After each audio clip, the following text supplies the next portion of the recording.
Donc on est toujours dans la suite, Masechet Ediot, traité Ediot, Perek Gimel Mishnah He. Alors on va parler ici dans cette Mishnah à propos d'une marloquette, dans une discussion qui va opposer Chachamim et Rabbi Tzadok. Shoshat Varim Rabbi Tzadok Metame, Vachachamim Metaharim. Masmer HaShulchani, Ve'aron Shel Garosot, ou Masmer Shel Even Sharot. Rabbi Tzadok Metame, Vachachamim Metaharim. Donc la marloquette qui oppose Chachamim et Rabbi Tzadok concerne trois choses. On va les énumérer.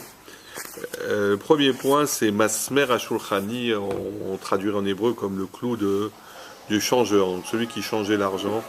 On appelait ça un Shulchani. En fait, le Masmer en question, c'est un gond, enfin, c'est quelque chose, un clou, enfin, c'est plutôt un gond. Et il se trouve qu'à l'époque, les vendeurs avaient devant leur échoppe une espèce de paroi qu'ils repliaient de manière horizontale, et c'est cette espèce de clou, de gond là qui retenait cette paroi. C'est ça ce Masmer HaShulchani, d'accord? Aaron Agerasot, Aaron, donc c'est une armoire, on va dire, ou une espèce d'armoire qui contenait. Et Gerasot, il dit ici, ce sont des foules Gerasot, ce sont des espèces de fèves qui sont, j'ai traduit moi, Paul Garous, dans des fèves qui sont concassées, comme une espèce de poudre de fèves ou un truc comme ça, qui vendaient à l'intérieur de ces fameuses armoires. Ou Masmer Shel Even Sharot, c'est quoi ce Masmer Shel Even Sharot? C'est le pieu, en fait, c'est le pieu qu'on mettait au milieu d'une horloge solaire. On a cherché le terme tout à l'heure. Le pieu qu'on mettait au milieu d'une horloge solaire qui nous donnait l'heure en fonction de l'ombre du soleil. D'accord? Donc ces trois choses, ces trois points-là, on dit que Rabbi Tzadok, il était Métamé, et Chachamim, il était Métaharim. Alors, quelle est la raison de cette marloquette? Alors, la raison des Chachamim, ils considèrent qu'à la fois, ce fameux clou, ce fameux gond, enfin, au clou qui était destiné aux changeurs de monnaie, il était Naroutz, ça veut dire Naroutz pas kotel, il était enfoncé. Donc, il était foncé dans un mur. Masper, ce pieu qui était destiné à donner l'heure dans une horloge solaire, lui aussi effectivement était enfoncé. Ulfichar, dinam qui est mechoubar les karkar. Donc leur din, ils suivent la loi des choses qui sont attachées à la terre, et ces choses-là qui sont attachées à la terre, ils ne reçoivent pas la touma. Et Aaron Agorosot, c'est quoi la particularité de ce fameux armoire là, destiné aux vendeurs de fèves concassées? On dit qu'il était fait en bois effectivement, et on ne le déplaçait pas. C'est ça la spécificité, c'est que c'était une carriole ou une espèce d'armoire en bois, ou un coffre en bois plutôt, qu'on ne déplaçait pas. C'est la raison pour laquelle on dit qu'un kéli, donc un ustensile en bois qui est dans un endroit qui est fixe, il ne reçoit pas la touma. C'est pourquoi les Chachamim ont considéré que toutes ces trois choses ne recevaient pas la touma. Et en quoi il était en divergence avec Rabbi Tzadok? Il disait simplement qu'effectivement, même si on dit que c'était pas fixe, mais parfois on était amené à les déplacer, aussi bien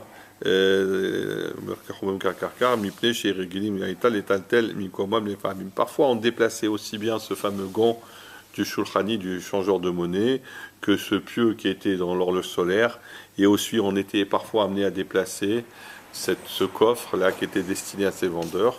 Donc c'est la raison pour laquelle il dit, oui, toutes ces trois choses-là que Chachamim, ils sont Métaharim, moi je ne suis pas d'accord, puisque à l'occasion on est peut-être amené à les déplacer, et dans ce cas, la halakha, comme d'habitude, elle est comme Chachamim. Voilà, donc la Mishnah, elle s'éclaire là-dessus. C'est ce qu'il dit Barthénora. V'en halakha ke Rabbi Tzadok. La halakha n'est pas comme Rabbi Tzadok, on déduit de là qu'elle est comme Chachamim. Ça c'est pour la Mishnah. L'Agmara, elle nous ramène au Midrash Rabbah de Shemot à propos de la Parashat Trouma. Donc on va aller directement dans le Biour. Veikru li teruma. Donc on dit que Hachem dit à Moshe Rabbeinu que les Israël devront prélever la Trouma. D'accord? C'est à ce propos-là au moment où Béchara, chez Tziva, Kadosh Baruch Hu et Moshe Rabbeinu al-Binyan à-Mishkan, au moment où Moshe Rabbeinu, où Hachem a ordonné à Moshe Rabbeinu de construire le Mishkan, donc le tabernacle, Amarlo Moshe Rabbeinu, donc je veux dire Moshe Rabbeinu, Ribono shel Olam, mon Dieu, Klum bene Israël yicholim lesafek et kamut ha'atzuma shel hakesef ha'zahav hanishreim levinyan ha'mishkan uchelav. Les Bnei Israël n'ont pas les moyens, la possibilité de ramasser tout l'argent et l'or qui est nécessaire pour construire à la fois ce tabernacle et les ustensiles qui sont dedans. Donc étonné. Là, lui répond Hachem Amlo HaKadosh Baruch Hu, Kol echad mehem yachol litrom et hamishkan levado. Tout un chacun peut lui-même construire, amener les fonds nécessaires pour le Mishkan.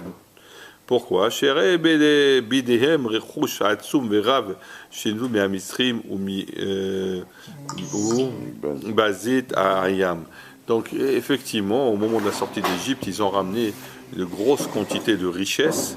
Et aussi au moment où les Égyptiens ont été noyés dans la mer a rejeté aussi une quantité de richesses. Donc ils étaient très riches. Donc ils pouvaient chacun individuellement apparemment se permettre de donner de l'argent pour construire ce Mishkan. Ils étaient donc Hashirim Atsum, ils étaient énormément riches.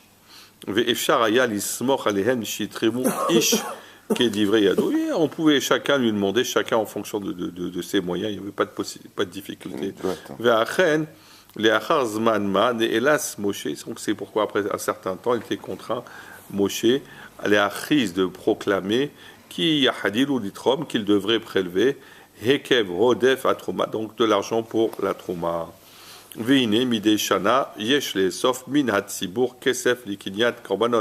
Cependant, chaque année, il faut ramasser auprès du public, du peuple, en fait, de l'Assemblée, de l'argent pour acheter ce qu'on appelle les korbanot, les sacrifices que l'on amenait au Mishkan, à l'époque du Mishkan, et par la suite au Bet HaMikdash.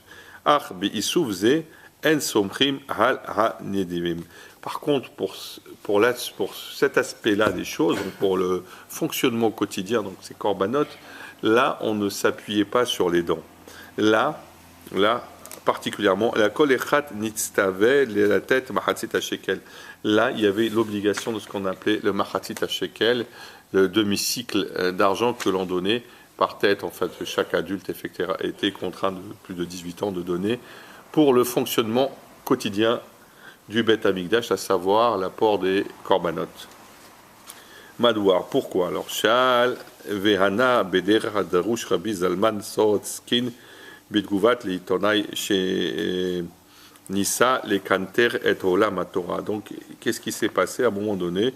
C'est une question, une réponse à formuler Rabbi Zalman Sorotskin lors d'un rassemblement de journalistes qui étaient là quelque part pour dénigrer le monde de la Torah.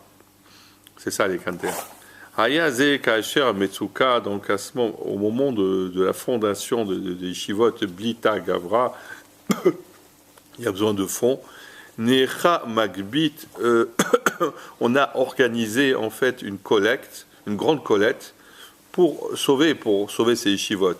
Donc au monde Uzmanu Eleha Gamoche Oitone Yehudim. On a aussi invité à ce sujet même des rédacteurs et des journalistes juifs qui aidaient les Farsem et Devar à Magbit pour faire connaître la chose, pour faire savoir qu'on avait besoin d'argent pour cette collecte, pour la fondation du Yeshiva. Donc au moment de la collecte, un des rédacteurs journalistes a posé la question Madoua Matzliha Agaon Rabbi Meir Shapira Legayes Oron Atek les Vinyan Adir Veneadar. Comment se fait-il que Rav Meir Shapira, pour mémoire à Meir Shapira, c'est lui qui a institué le Daf Yomi, il peut ramasser une somme aussi considérable et importante pour construire un bâtiment aussi beau et extraordinaire. Kavanato Haïta, mais en fait, son intention, quand il a posé cette question, le fameux journaliste, les Kanter, mais bon, c'était une allusion un petit peu perverse. pour dire que ouais, ils ont beaucoup d'argent, ces religieux, quand ils peuvent, ils veulent, ils ramassent de l'argent comme ça, mais c'était un sous-entendu qui était malsain en fait dans sa bouche. Hein. Chez Michel Yesh, Dai Kaspé, les Hazakat, il y a suffisamment d'argent pour lui, selon lui, pour maintenir les yeshivot. Ah, et la preuve, chez Afil ou Binyan, Meofar, Efchar et Yakim. Et la preuve à cela, c'est que même un bâtiment aussi grand, on peut le construire. Donc ils ont de l'argent, ces religieux. En fait, c'était ça son intention. Ils ont beaucoup d'argent. Vous voyez bien, ils sont capables de ramener beaucoup de fonds. Alatar et Shivlo Rabbi Al-Zalman. Donc plus tard, il lui répond le Rabbi Zalman, chez Aya Bifursam Big Figurato, qui était connu un petit peu pour son, comment dire, sa vivacité d'esprit en fait. Kachaya Meaz ou Mekedem, c'était ainsi depuis le début. Les binyanim, à propos des binyanim, donc des bâtiments, potrim, atromim, et libam, donc ceux qui prélèvent, ceux qui donnent, à ce moment-là, ils ouvrent leur cœur pour l'édification des bâtiments d'Ishvot. Par contre, quand on leur demande de l'argent pour le fonctionnement, donc l'objectif de ces constructions, donc ces Ishivot, l'imouda Torah be'atzmo, donc l'étude de la Torah en soi, caché à Davaï. La chose est beaucoup plus difficile. Les vignettes à Mishkan Tarmou Akol, à propos de la construction du bâtiment, donc ils ont réussi à tout prélever, à tout ramasser. Les Kiyum Tachlito, donc pour les besoins quotidiens de fonctionnement, à Kravat Korbanot, donc ça on revient à notre Mishkan en question, c'est-à-dire l'apport des korbanot pour le fonctionnement usuel du Mishkan. Ayat sorer bigvihat sechum katuv lechol echad. Il y avait un besoin particulier de fixer pour chacun d'entre les Bnei Israël, donc d'entre nous, donc une somme de manière à ce que les choses continuent dans leur pérennité. C'était facile de donner pour la construction du Mishkan, mais pour le fonctionnement, pour au quotidien et donc tous les jours, ça c'était beaucoup plus difficile. C'est ce qu'il veut nous expliquer. Qui zéhu teva adam, parce que c'est la nature de l'homme.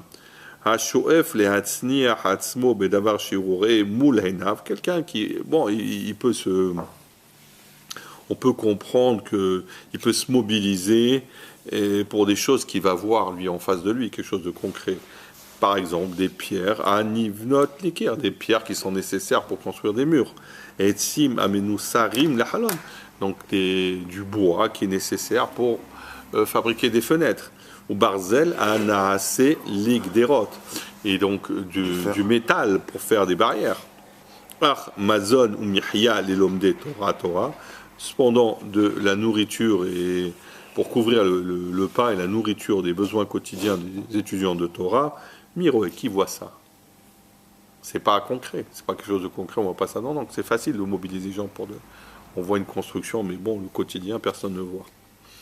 Des rochotes, hanaïm, pekuchot, kedé, lirot. Donc il faut avoir les yeux ouverts, suffisamment ouverts pour voir.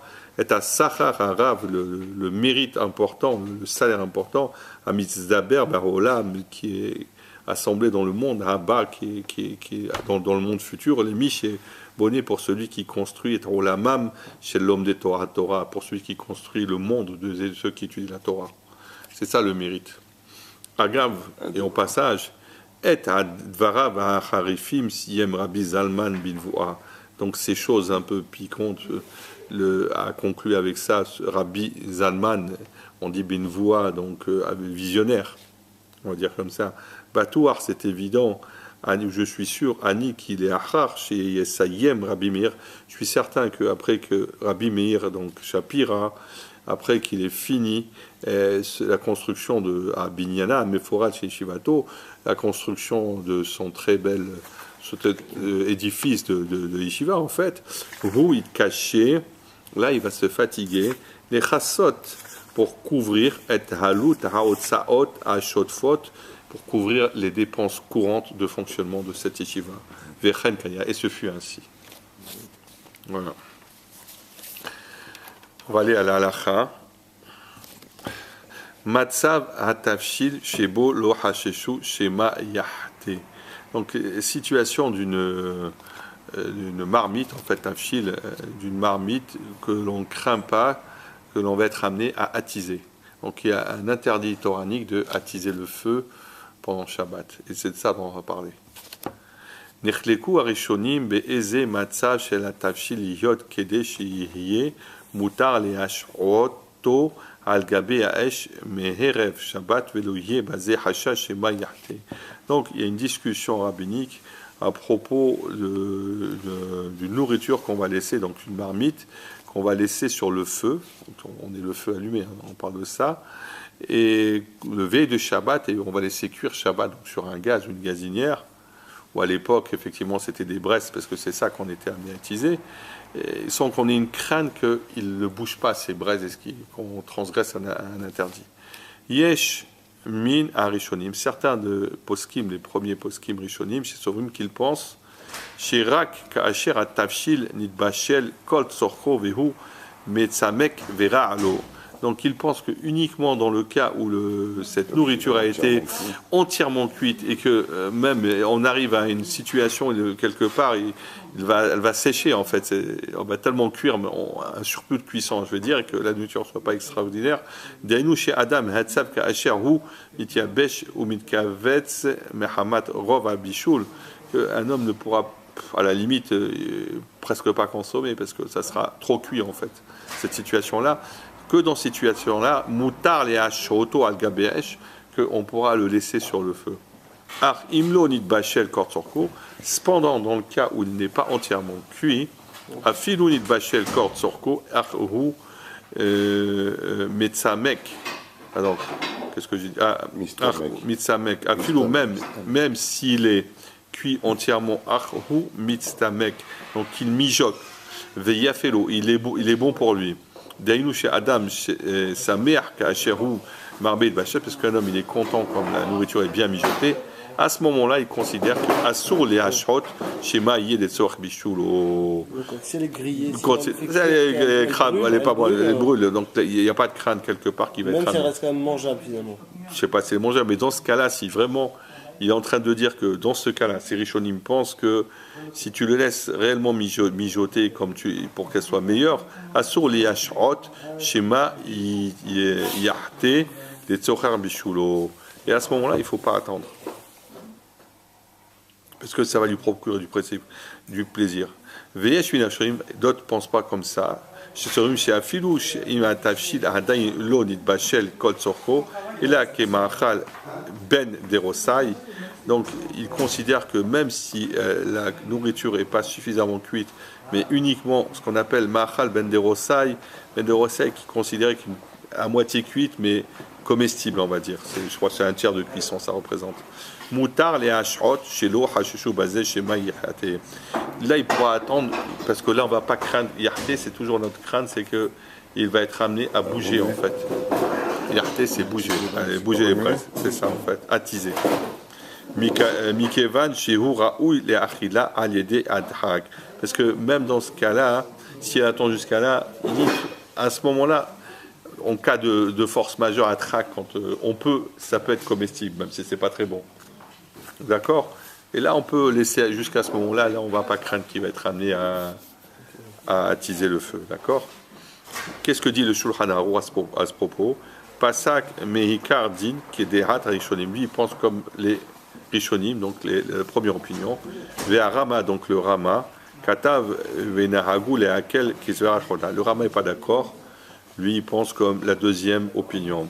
Ou le Maasé, qu'est-ce qu'on fait en pratique? Les Khatrila, a priori, Yeshinok, Kedarat, Arishonim, il faut se conduire comme les premiers. Ou là, Bimkom, Atzoer, dans cas de besoin. Kegon, Sheba ou Ochim, Beshaam et Ocheret. C'est par exemple, on a des invités qui arrivent tard. Venisrach, Levachel, Avuram, Samour, les Shabbat. Et à ce moment-là, on a l'obligation de cuire pour eux, à un moment qui est proche de Shabbat. Yachol, Elinok, Kedarat, Ashniya. À ce moment-là, il pourrait se conduire comme la deuxième opinion. Ou la rachot, tafshil, chez Tilbachel Kvar, Kahatsi Bishulo, Kodem Ashkiha, Gam Ehal Gabe Esh, chez Ena Groufa ou Ktuma.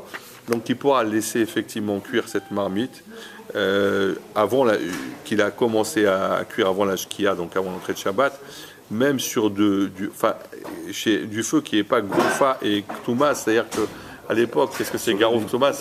On avait des fours avec du charbon, donc on avait nettoyé l'intérieur. en application aujourd'hui, c'est une gazinière. Qu'est-ce qu'on fait en pratique? On a le droit de mettre sur du gaz, mais il faudrait mettre une plaque. Le peur, c'est de toucher la flamme, d'accord? Mais qui va nchiesh beinyanim elu holuke dinim rabim. À ce propos, il y a tellement de discussions rabbiniques. Aderech anechonat, quelle est la bonne façon de conduire? Les miches et rotse, les sept, mais celui qui veut sortir de toutes ces craintes là. Les hachot be'erev shabbat rak tavshil shit bashel kol sorko. Alors il pourra laisser sur le feu uniquement erev shabbat, tout ce qui est déjà cuit, entièrement cuit. Donc il va pas être amené à attiser. Et comme j'ai dit précédemment, cette histoire de rak agabé esh chez Gerufa Ktouma qui est fait chez War les Halal. Gerufa Ktouma c'était dans les fours effectivement qu'on avait bien nettoyé. Aujourd'hui c'est pas ça, même si on est sur du feu. Je pense qu'il faut laisser une plaque entre, et si on est une nourriture cuite, on peut le laisser dessus. Voilà. La plaque de Shabbat, on ne peut pas attiser. Non, mais effectivement, pour une plata, tout ça, c'est pas applicable. Mais là, on parle effectivement d'un four qu'on avait à l'époque avec du charbon. Ou alors, à la limite, avec une gazinière. Une gazinière, ce qu'on retient, c'est qu'il faut laisser une nourriture qui est entièrement cuite, il n'y a pas de problème. Sinon, on rentre dans des marques locales. Voilà pour aujourd'hui.